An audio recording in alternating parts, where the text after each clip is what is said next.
Hello everyone, welcome to Online Help Guide. Today in this video, I'm going to show you how to delete WhatsApp data on phone. So without any further ado, let's get started.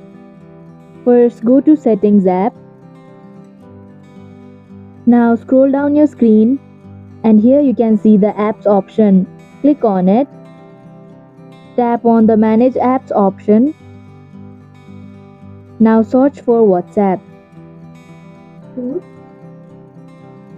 Go to Storage option. And here you can see the clear data icon. Tap on it. Now you'll have to select the clear all data option. And if you're sure, click on the OK button. And that is how you can delete WhatsApp data on phone.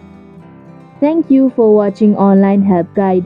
Hope this video was helpful. If it was, then hit the like button and comment down if you have any questions or feedback. Also, if you are new to our channel, subscribe and hit the bell icon so that you don't miss our upcoming videos.